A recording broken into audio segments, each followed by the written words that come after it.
আসসালামু আলাইকুম প্রিয় দর্শক বন্ধুরা, কেমন আছেন সবাই? প্রিয় খামারি ভাইরা, সবাইকে অভিনন্দন জানাচ্ছি খামার বাংলা 24 এর নতুন একটি পর্বে। দর্শক বন্ধুরা, ঘরে ঘরে হাঁসের খামার, কি অপরূপ সৌন্দর্য এই বাংলার। বেকারত্বের অন্ধকার ঘুচাতে পারে হাঁসের খামার। বেকারত্ব থাকবো না, দেশকে পিছিয়ে রাখবো না, দেশের বোঝা হব না, বেকারত্ব থাকবো না, এই প্রতিপাদ্য যখন আমাদের এখন নিত্যদিনের সঙ্গী, তাই নতুন বা পুরাতন উদ্যোক্তাদের জন্য খামার বাংলা 24 এর আজকের পিছনে থাকছে একজন সফল উদ্যোক্তা কিভাবে হবেন, সেই সাথে কোথা থেকে পরামর্শ বা অভিজ্ঞতা নিয়ে খামার শুরু করবেন এবং সর্বোচ্চ ভালো মানের বাচ্চাগুলো আপনারা খুব সহজেই বাড়িতে বসে কোথা থেকে সংগ্রহ করবেন, সেই সাথে খোলা মাঠে এরকম একটি ওয়ান টাইমের ঘর কত টাকা খরচ হয় এবং খোলা মাঠে হাঁস পালন করলে কি কি সুযোগ সুবিধা পাবেন, যাবতীয় বিষয় জানানোর চেষ্টা করব। সব কিছু মিলিয়ে আপনাদের সঙ্গে আছি আমি মোহাম্মদ খবিরউদ্দিন।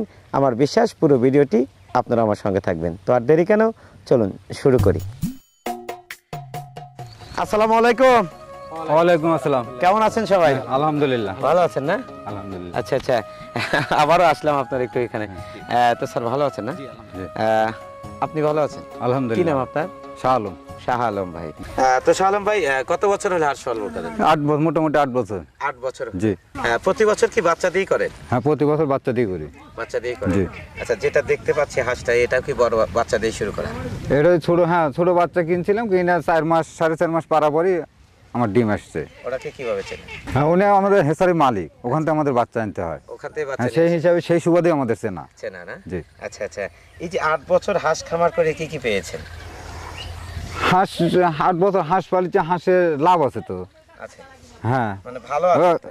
ভালো আছি। দেখা যায় যে আমি ছোট বাচ্চা কিনলে পরে এই বাচ্চাগুলো যখন ডিম আসে তখন আমার আর কি লাভবান। প্রথমে দেখা যায় একটু খরচা বেশি হয়, তারপর ডিম আসলে আর আমার খরচা আর অতটা খরচা আসে না। মানে লাভের সম্ভাবনা বেশি হ্যাঁ, হয়। সম্ভাবনা বেশি হয়। আচ্ছা, এই যে 8 বছর ধরে কি ওনার সাথেই বাচ্চারা লেনদেন করেন না অন্যান্য জায়গা থেকে নিয়ে আসতেন?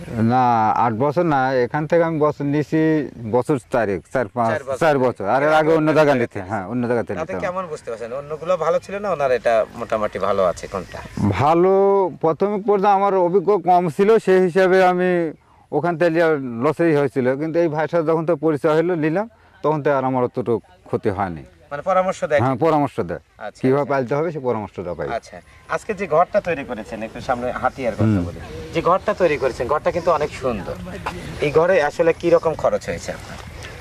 ঘরে বাঁশ কাঠ দিয়ে, হ্যাঁ, কিছু বাঁশ দিয়ে করে তো খরচ কম। মানে টিন ইয়ে দিয়ে যদি করতাম তাহলে খরচার পরিমাণটা বেশি হইতো। এই দেখতেই পাচ্ছেন খুব কম রেটে আর কি আমরা এটা করতে কেমন পারছি। খরচ হয়েছে তাও আনুমানিক একটা আইডিয়া? এখানে খরচ মোটামুটি 7,000 টাকা খরচ হয়েছে। 7,000 টাকার মতো। জি। আচ্ছা, মানে বাঁশ কাঠ ত্রিপলা এবং এখানে দেখছি কিছু কাপড়ও রেখেছে, মানে কাপড়, বৃষ্টি আসলে। হ্যাঁ বৃষ্টি আসলে ওটা প্রোডাকশন তার হিসাবে মানে কাজ কি করে। হাঁসে ডিম আছে? ডিম আছে। কতগুলো পাচ্ছেন? হাঁস আছে 800, 400, 450 এরকম ডিম আসে। 50% ডিম পাচ্ছেন। জি। তার মানে তো আল্লাহ দিলে এখন ভালো আছেন। ভালো আছে। খাবার তো আর লাগছে না, মাটি তো খাচ্ছে। না, মাঠে খাওয়া আছে, আর আমাদের খাবার এখন লাগছে না। লাগে না? লাগলে সামান্য যত সামান্য দিলে চলে, না দিলেও চলে। আচ্ছা আচ্ছা, না দিলে চলে। আমরা একটু স্যারের কাছে যেতে চাই। স্যার, আজকের এই খামারিকে দেখে কেমন মনে হচ্ছে আপনার, বা কেমন লাগছে? আলহামদুলিল্লাহ, অবশ্যই খামারিকে দেখে ভালো লাগতেছে। যে এই যে মানে খোলা পরিবেশে যে হাঁসটা লালন পালন করে, এখন কোনো খাবারের খরচ নাই। তো আলহামদুলিল্লাহ, উনিও খামারিও ভালো আছে। আর সেই সাথে খামারি যখন ভালো থাকে, পাশাপাশি আমরাও যারা হ্যাচারি মালিক আছি তাদের তো ভালো থাকারই কথা। কিভাবে সেবা দেন ওনাকে একটু আমরা জানতে চাই। আসলে সেবার পরিধিটা ওইভাবে আমি বিস্তার করতে পারিনি, মানে সম্ভব অনেক সময় হয় না। তে যতটুকু আমার তরফ থেকে সম্ভব, যে অনেক সময় ফোন করে যে ভাই এখন তো হাঁসের বয়স এতদিন হয়ে যাচ্ছে, এখন হাঁস ঠিক মতো খাচ্ছে না, অথবা যে পরিমাণে ওয়েট আসার কথা সেই পরিমাণে ওয়েট আসতেছে না, তখন ওনাদেরকে হ্যাঁ যে বলি যে ভাই এখন কী কী খাবার দিচ্ছেন, তো হয়তো খাবারের তালিকাটা আমি ওনাদের কাছ থেকে নিয়ে বলি যে না, সাথে আরেকটা এই খাবারটা অ্যাড করেন, দেখবেন যে আল্লাহর রহমতে ইনশাল্লাহ ভালো হয়ে যাবে।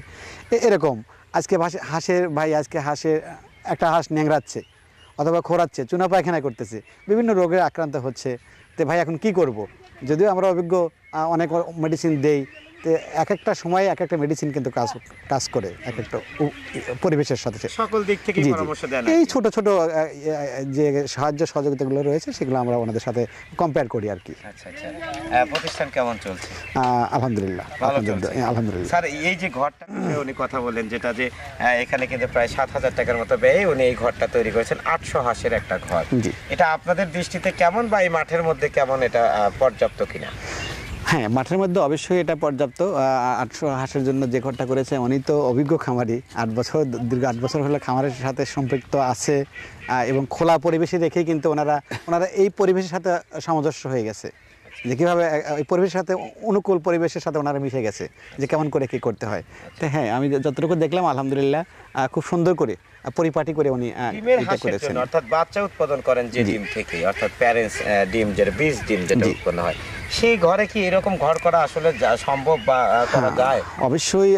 যে হাঁসের ডিম থেকে প্যারেন্টস করবে, মানে বাচ্চা উৎপাদন করবে, তার জন্য এটা একটা অত্যন্ত উপযোগী, কারণ আদর্শ ঘর বলা যেতে পারে। এই জন্যই যে এই যে খোলা পরিবেশে রেখেছে, হঠাৎ করে দেখা যাচ্ছে যে হাঁসটা ডিম কিন্তু রাত 3টা থেকে 5:30 পর্যন্ত ডিমটা ওরা ছেড়ে দেয়। তো এই সময় যদি বৃষ্টি হয়, আচমকা যদি বৃষ্টি আসে, যদি খোলা পরিবেশে রাখে, ওই ডিমটা যদি বৃষ্টির পানি লেগে যায়, ওই ডিমে কিন্তু বাচ্চা হবে না। আচ্ছা আচ্ছা। আর এরকম যদি একটা ঘর থাকে, ঘরের ভিতরে যদি হাঁসগুলো থাকে, বৃষ্টি হলে পারেও কিন্তু আর ওই ডিমের আর কোনো সমস্যা হবে না। মানে ওটা আপনাদের প্যারেন্টস, আমাদের প্যারেন্টস উৎপাদনের জন্য খুব পারফেক্ট। ওটা পারফেক্ট। আচ্ছা, কিভাবে এখন ওনাদের এখান থেকে ডিম সংগ্রহ করেন আপনারা? আচ্ছা, এখানে যোগাযোগ ব্যবস্থা একটু ডিফিকাল্ট, যদিও এখন মাঠের মধ্যে যেহেতু, তো ওনারা এখান থেকে আমাদেরকে সেই লিং রোড রাস্তা আছে যেখানে, ওই পর্যন্ত পৌঁছে দেয়। ওখান থেকে আমাদের যে নিজস্ব পরিবহন রয়েছে সেই পরিবহনের মাধ্যমে আমাদের হ্যাচারিতে নিয়ে যায়। এরকম সারা বাংলাদেশ থেকে ডিম কালেকশন? সারা বাংলাদেশ থেকে মোটামুটি বেশি এটা হচ্ছে আপনার সুনামগঞ্জ এবং হচ্ছে নর্থ বেঙ্গলের কিছু জায়গা রয়েছে, কুড়িগ্রাম, ওখান থেকে আমাদের ডিমটা বেশি আসে। আমি একটু শাহ আলম ভাইয়ের কাছে দিতে চাই যে, শাহ আলম ভাই, এই যে 50% ডিম পাচ্ছেন, তো সেক্ষেত্রে কি কি মানে খাবার দিচ্ছেন? শুধু মাঠেই খাওয়াচ্ছেন নাকি বাড়তি কোনো পরিচর্যা আছে? মাঠেই খাচ্ছে। বাড়তি পরিচর্যা বলতে আমরা যে গম, ছোট ছোট মানে গমের ভাঙ্গা গম যেটা, ওইটা আবার আমরা মেশিনে থেকে ভাঙ্গা দিয়ে আসি। অনেক সময় আবার ভুট্টা আছে, ভুট্টাটা ভাঙ্গা দানাটা একটু ছোটো করলে তার ডিমটা আর কি বেশি আসে। সেই হিসাবে খাদ্য না দিলেও চলবে, কিন্তু ডিম কম আসবে। হ্যাঁ, বড় করে, হ্যাঁ, ওইটা উপরি খাবার হিসাবে দিলে দেখা যাচ্ছে ওটা লস আসে না, বরঞ্চ লাভই আসে। ঔষধ প্রয়োগ করেন কি, মানে হ্যাঁ, ঔষধ এখনকার ওষুধ হচ্ছে সেটা রিবোফ্লাম, যেটাকে আমরা মুখের খাওয়ার জন্য।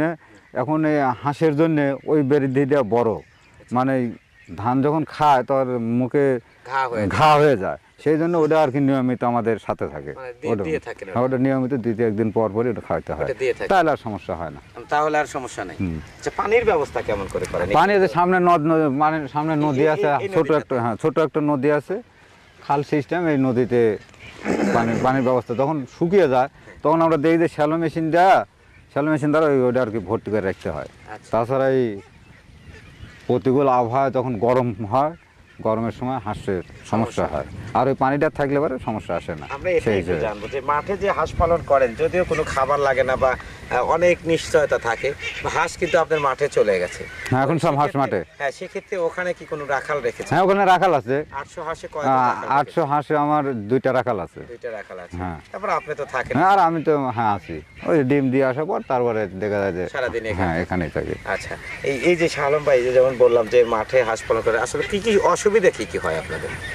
মাঠের মধ্যে হাঁস পাললে তেমন অসুবিধা আমাদের কাছে মনে হয়, আমাদের থাকে মানে এটা অভ্যাস হয়ে গেছে। অসুবিধা নেই, ঝড় বাদল আসলে, ঝড় বৃষ্টি আসলে তখন একটু মনে হয় যে আমাদের এই যে আশ্রয়স্থলটা বানাইছে এটার একটু সমস্যা হতে পারে। তাছাড়া মাঠের মধ্যে হাঁসের কোনো সমস্যা নাই, না, কোনো সমস্যা হয় না, সম্পূর্ণ নিরাপদ। হ্যাঁ, নিরাপদ। আচ্ছা, আর এই যে এই ঘরটা যে কথা বললেন যে এই ঘরটা কিন্তু 7,000 টাকা ব্যয় তৈরি করেছেন, তাই না?